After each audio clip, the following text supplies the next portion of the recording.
Coming up on this episode of Freedom from Fire, we'll see how paramedics and police work together during active shooter events. And we'll discover what colleges and universities do to prepare for emergencies.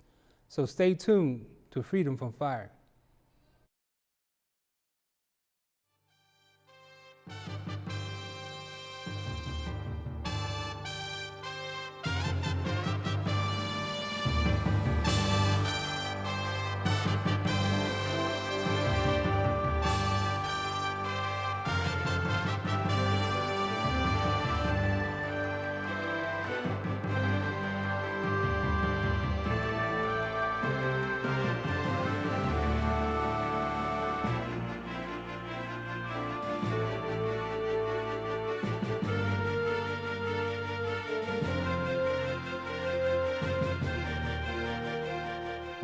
Hello, and welcome to Freedom from Fire.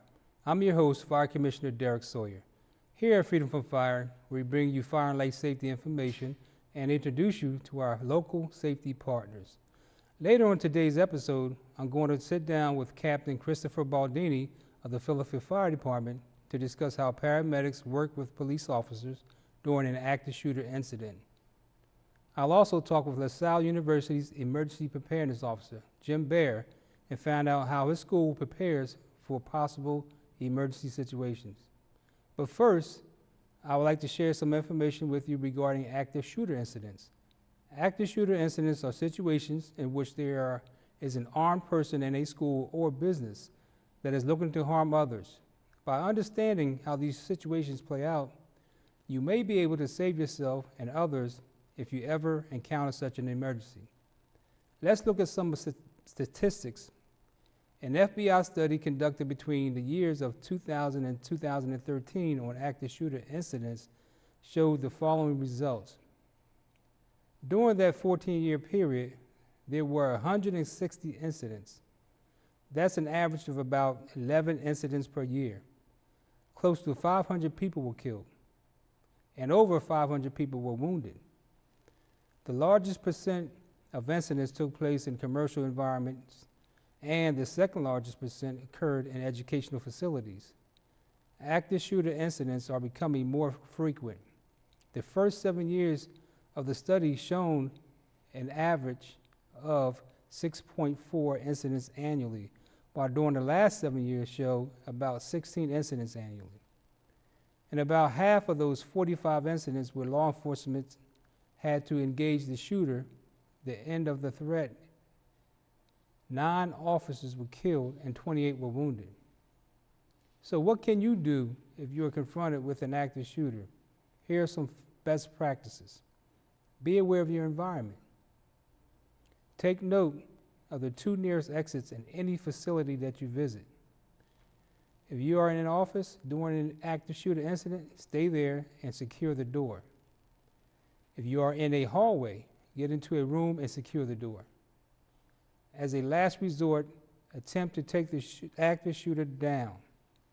If the shooter is close and you cannot flee, your chance of survival is much greater if you try to incapacitate him or her. Call 911 when it is safe to do so. We can't always stop emergencies from happening, but we can prepare for them. The Philadelphia Fire Department is a 21st century all-hazards emergency response agency that provides fire and emergency medical services for over 1.5 million residents. The Philadelphia Fire Department takes a proactive approach in preparing for emergencies, including active shooter incidents. Here, to help us understand more about active shooter incidents and the role of the Philadelphia Fire Department in these incidents, is Captain Christopher Baldini of the Philadelphia Fire Department. How you doing, Chris? Good evening, Commissioner. I'm doing fine, thank you. Good. Thanks for joining us on Freedom from Fire. Happy to be here. So start off by telling us a little bit about your career. I've been in the fire and emergency medical services field for about 25 years now. The last 15 with the Philadelphia Fire Department. The rank of paramedic captain. I serve as an EMS field operations supervisor on my platoon, and I supervise all 52 ambulances and 4 EMS field supervisors deployed across the city of Philadelphia. Great, sounds pretty interesting. So how long have you been involved in the RAMS program? I was one of the individuals, along with a few others, that brought the concepts of rapid assessment medical support or warm zone treatment and triage of patients at an active shooter incident. We were assisted very much by some other agencies, particularly the Arlington, Virginia Fire Department, who had a similar program, who helped us to develop ours here in Philadelphia. We took the concepts that have really been learned in military medicine, treating penetrating trauma during the global war on terror, and some of the research that was done and the treatment modalities that they found to be successful, and tried to bring them to the civilian world to assist us in saving lives at active shooter incidents. So what would you say is the main reason that RAMS was created? The RAMS program grew out of a need to decrease the amount of time that it takes to get medical providers into a building during an active shooter incident. Prior to the Columbine shooting in 1999, the traditional police stance on active shooters was very similar to what they do at hostage situations, which was to set up a perimeter, call for a SWAT team, and conduct a very long series of negotiations, followed by a very laborious and time-consuming search of the building for any possible threat before they would allow medical providers to enter. What we've learned with the FBI study and some other research that's done is that all the time that we're waiting outside stage for the police to conduct that long process of securing the building, that there's a chance that victims are dying inside. So this program was developed to allow medical providers to get into the building much faster than they previously would have. Instead of waiting for that total sterilization of the building of any possible threat, we wait till we have word from police that the threat has either been eliminated or contained, so that we have room to operate in the building a lot sooner than we would have in previous generations. Great. The RAMS team is involved, involves more than just the Philadelphia Fire Department. What other city agencies are involved in the RAMS team? Oh yes, sir. This program would not be possible at all without our partners in the Philadelphia Police Department. The Philadelphia Police Department Homeland Security Unit and SWAT Unit were instrumental in getting us off the ground with this program. They were part of the development and the training and the equipment selection of just about every aspect of the program. They've been real true partners with us on this endeavor. A RAMS team, as you know, consists of 2 EMS providers, either paramedics or emergency medical technicians, and an EMS supervisor, as well as 4 police officers. You'll see in the video later a representative of patrol officers and SWAT officers. Really, it's any 4 Philadelphia police officers that show up. They've all been trained to work alongside our emergency medical providers to provide security, to take us into that building and watch over us while we try to do what we can to triage and save as many lives as possible. So as firefighters, we have our protective equipment. What type of equipment do you use on the RAMS team? For the RAMS team, the emergency medical providers will be wearing equipment that's identical to what you see sitting next to me here. The green vest is a level 3 body armor with polymer rifle protection plates in the front and rear. That vest would stop all handgun ammunition and most rifle rounds. The helmet is rated to defend against most handgun ammunition, and this black pouch on the front is a individual first aid kit to provide supplies for the person wearing the vest in the event that they would become injured. The equipment that they carry to treat the victims in the building is carried in backpacks that are not, you can't see here, they're carried, and this equipment is carried on all 36 of our advanced life support medic units and 6 of our field supervisor SUVs. We've got about 100 sets of equipment on the street so that we can have a team assembled and ready to go in with the assistance of the police pretty much anywhere in the city within maybe the first 15 to 20 minutes of an incident. How many paramedics are trained in RAMS training? We've trained to date about 230 paramedics and about 50 fire service emergency medical technicians. Right. And let's say this training was available 10 years ago. We've had active shooters for a while now. If that training was available 10 years ago, what impact would it have had? Well, it's impossible to say for sure, but if you look at the research, particularly the FBI study that was mentioned earlier, those 460 incidents that have occurred in the study period, the thing that's really alarming about those statistics is the first 7 years of that study, they had about on average 7 incidents a year. The second 7 years, it jumped up to about 16 to 17 incidents a year. So clearly this was something that's been on the rise for the last 5, 6, 7 years. So to take a look at the casualties, civilian medical research is a little difficult. So there is no real good study of the breakdown of wounds for those casualties that the FBI references in their study. But where you can get a good idea of the potential impact of this program is if you look at the military. They have very good numbers and very detailed research on ground combat injuries. So you have similar wounding patterns, rifles, shotguns, handguns, penetrating trauma. Military data suggests that as many as 15% or as many as 30%, depending on how you interpret the numbers, of those that have been wounded in ground combat could have survived if they had medical care provided in the first 20 to 30 minutes. So we anticipate that by moving the medical providers in under security in the first half hour of an incident, once we know that the threat has been contained, we're hoping that if this does happen in Philadelphia, we'll be able to save 15 to 30% of the casualties that otherwise may have died. Particularly, a very large number of those folks that die from treatable wounds die from bleeding from extremity hemorrhage, from gunshot wounds to the arms and legs. One of the key pieces of equipment that we carry in our RAMS backpacks are tourniquets. And if, just a cursory look at the news and what we've learned in the global war on terror, particularly with the Boston Marathon bombings, there's been a renewed understanding of the value of tourniquets in saving lives in hemorrhage. So this is a tool that we think is going to make a big difference if one of these incidents does occur in Philadelphia. All right, we have a training video, so we want you to talk us through this training video of the RAMS training. Of course. So what you see here is a simulating approach to the building. The 3 paramedics are being escorted by 4 police officers, and you're going to see they use a technique of moving from one point of cover to another to get through the parking lot to make entry to the building. And here they're negotiating a stairway, which tactically, from a police standpoint, is very difficult. You'll see that the medical providers don't exit the stairway into what potentially could be a dangerous area until the police officers first clear it and provide security in 360 degrees around the medics as they enter. You can see the medics are wearing their protective equipment.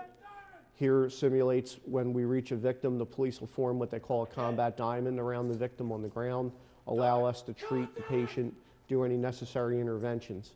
That position you're seeing there is simulating contact with a threat inside the building. While it looks unusual that the medics are getting down on the floor and bending over at the waist like that, it's actually a position that's meant to maximize the usefulness of their body armor and their helmet to protect them if the event there was any kind of shooting or incident that occurs.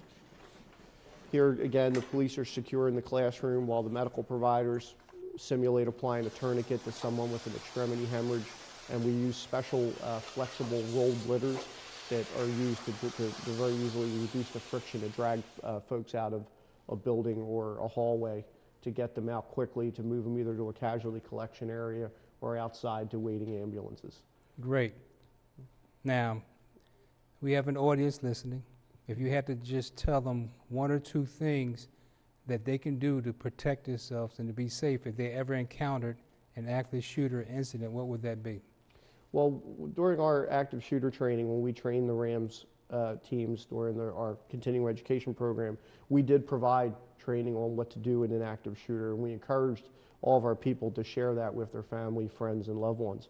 And as the opening slides showed, one of the best things you do, the mantra to remember is run, hide, fight.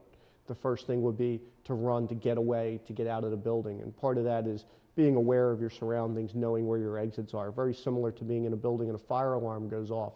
Don't wait to smell smoke or see flames before you evacuate. If you can't evacuate, find a place to hide, silence your cell phone. Even vibrate mode could give away your location. Try to conceal yourself so the shooter can't find you. And if you're stuck in an area and you can't get out and you can't find a good place to hide, then obviously the last thing to do would be to fight, to do whatever you can to disable the shooter, target eyes and things like that to try to incapacitate him. But also what we teach our folks, it's very important to remember that the first police officers that come into the building are not there to treat the wounded, or they're not there to bring the Rams team in. The first police officers that come in are their primary mission, their only mission, is to find the shooter and incapacitate them. So if you do run into police officers coming through the building, don't startle them, keep your hands visible, and understand that they are looking for a threat. Great. So you need to present yourself in a way that you do not look like that threat. That's great information. So I want to thank you for joining us. Remember, run, hide, fight. We're going to take a quick break, but before we do, our Man on the Street team went out to quiz people on more firefighting facts. Test your knowledge with them, and then stay tuned for more Freedom from Fire. So we're here with Sharon. We're going to ask her how much she knows about fire apparatuses. Are you ready? Yeah. Okay. So in referencing firefighting apparatus, fire service professionals are generally comfortable in using the terms fire truck and fire engine interchangeably. Is this true or false? False. False. False is correct. Oh, yay. In responding to a call of a person or persons stuck in an elevator, which type of firefighting apparatus would be best suited to handle this type of job? A fire engine, a battalion chief response vehicle, an emergency medical service ambulance, or a fire truck? Fire truck? That is correct. The fire truck is the vehicle designed primarily to carry ladders and tools, and this rescue equipment could help. What is a charged hose? Is it an extension used to lengthen a fire line, a damaged or leaking fire hose, a pressurized fire hose ready for use, or a hose that is connected to a fire hydrant? Hose ready for use. The pressurized one ready for use? Absolutely, that's correct. So a pass device is an essential part of the firefighter's equipment. What is a pass device? A universal key used to open fire hydrants, an emergency warning device worn by firefighters, a personal walkie-talkie radio assigned to each firefighter, or a self-contained breathing apparatus used inside a burning structure. Would it be the walkie-talkie? The first one? It's actually an emergency warning device worn by firefighters. It's worn by all firefighters and is designed to locate firefighters in trouble. So not only do they try to protect all of us, but themselves, which is good. In fire department lingo, what is a taxpayer? Is it a civilian who monitors the fire department operations, a citizen at the scene of a fire incident, a style of building, or a service bill for firefighting services rendered? Service bill. A civilian? It's actually a style of building. Oh. Yeah, this is pretty different. I didn't know what this was either because I'm from the suburbs. Yeah. And we don't have many of these, but a taxpayer is the fire service name for a small structure that has a business on the lower floor and a residence on the second floor. Oh, okay. So it's pretty cool. I So think you can find many of these in the city, which is where we are. So I learned some and I knew some. Awesome. Great job, Sharon. Thank you for joining us today.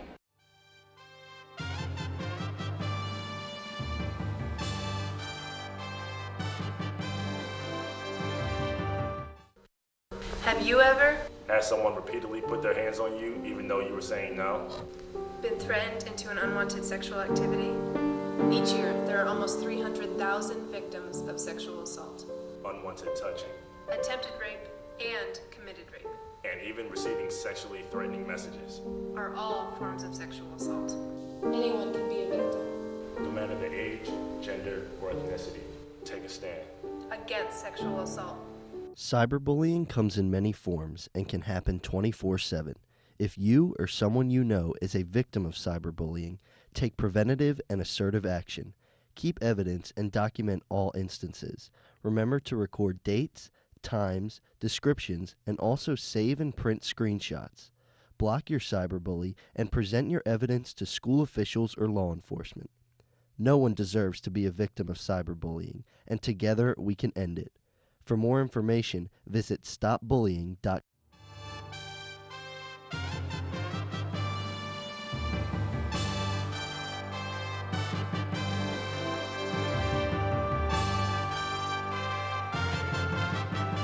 Welcome back to Freedom from Fire. I'm your host, Fire Commissioner Derek Sawyer.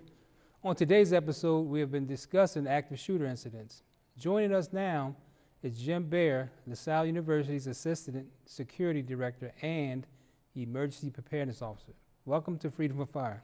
Thank you, Commissioner. Jim, how you making out? Doing well, thank you. Doing well, thanks. So tell us a little bit about your career. Well, I'm the Assistant Director of Security and Safety and Emergency Preparedness Officer here at LaSalle. And one of the duties is to maintain and update the emergency plan, which I have a copy here for you after the show. I'll give it. And in addition to that, we coordinate an annual drill, and I'm also the liaison with the various municipal agencies such as the Philly Fire and the Police Department. Great. So what types of situations do you prepare for? Well, we try and prepare for all situations. Everything. However, the plan is specific that it plans for active shooters, fire, hazardous material, bomb threats, and suspicious packages. Do you train any of the students or members of the university? Yes, we have the president's team along with the student affairs group, resident life. We also train facilities, athletics, and various security staff for our plan. And then annually we drill down on it. We'll run a drill annually for one of the incidents, and various people will be involved depending on the type of incident. Over the years we've done active shooter, we've done fire, and we've also done weather-related emergencies on campus as a drill. When you have the drill, who all participates? Some of the people I just explained, which was the president's team, because they'll make the executive decisions.